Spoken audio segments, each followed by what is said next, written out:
আপনি এ কথা মনে করিয়েন না যে আজকে পাপ কাজ করছেন, যখন একটু বয়স হবে অথবা যখন ঘুষের ওপর চাকরিটা হয়ে যাবে তারপর আপনি ভালো কাজ করবেন, তাহলে আপনার উপর আল্লাহর রহমত নেমে আসবে, এটা আপনি মনে করিয়েন না। আপনি গান বাজনা শোনেন, বাদ্যযন্ত্র শোনেন, জিহবা দিয়ে মিথ্যা কথা বলেন, হাত দিয়ে অসৎ কাজ সম্পাদন করেন, আর মৃত্যুর সময় আপনার এই জিহবা লা ইলাহা ইল্লাল্লাহ বলতে পারবে, এমনটা আপনি মনে করিয়েন না। প্রিয় যুবক, প্রিয় দিনী মুসলিম ভাই ও বোন, আপনার যেই কান বাদ্যযন্ত্র শুনতে অভ্যস্ত,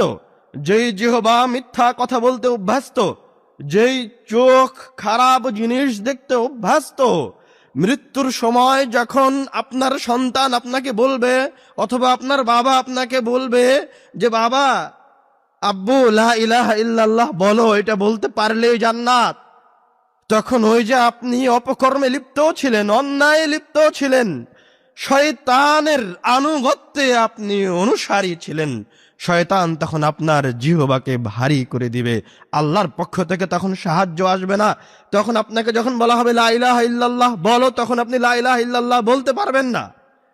যে কান দিয়ে আপনি বাদ্যযন্ত্র শুনেছেন, সেই কান তার মৃত্যুর সময় লা ইলাহা ইল্লাল্লাহ শুনতে পাবে না। যেই চোখ খারাপ জিনিস দেখেছে, মৃত্যুর সময় রব্বুল আলামিন পরহেজগার ব্যক্তির জন্য যে সুন্দর চেহারার ফেরেশতাদেরকে পাঠান তাকে সুসংবাদ দেওয়ার জন্য, মৃত্যুর কষ্টের সময় কষ্টকে লাঘব করার জন্য রব্বুল আলামিন যে ফেরেশতাদেরকে পাঠান, এই পাপিষ্ঠ চক্ষু রব্বুল আলামিনের ওই ফেরেশতাদেরকে দেখতে পাবে না। আপনি কেন মৃত্যুকে অবহেলা করছেন? যেই 10-15টা মিনিট আপনি অপচয় করছেন,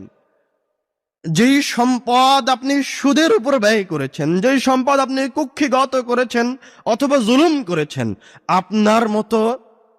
অত্যাচারী পাপিষ্ঠ মুমিন যখন মৃত্যুর দিকে ধাবিত হবে এবং যখন তার কাছে এই খারাপ ফেরেশতা আসবে, তখন সে রব্বুল আলামিনের কাছে ফরিয়াদ করবে। রব্বুল আলামিন কুরআনুল কারীমে বলছেন, রব্বি লাউলা আখারতানি, একজন মুমিন তার রবকে ডেকে বলবে, লাউলা আখারতানি ইলা আজালিন করিব, হে আল্লাহ, আপনি যদি আমাকে আর একটা সেকেন্ড, একটা মিনিট সময় দেন, একবার সুযোগ প্রদান করেন, লা আসাদদাকা ওয়া আকুম মিনাস সালিহিন, তাহলে আমি দান সাদকা করে সালেহিনদের অন্তর্ভুক্ত হয়ে যাব। কেননা একজন মুমিন, একজন পাপিষ্ঠ মুমিন, পাপাচারী মুমিন, ও জানে যে তার দান সবচেয়ে শক্তিশালী ইবাদত। এখন যেহেতু মৃত্যু চলে এসেছে, ও রব্বুল আলামিন আমাকে আরেকবার জীবন দেবে না, একটা মিনিট যদি সময় পাওয়া যায় তাহলে আমি দান সাদকা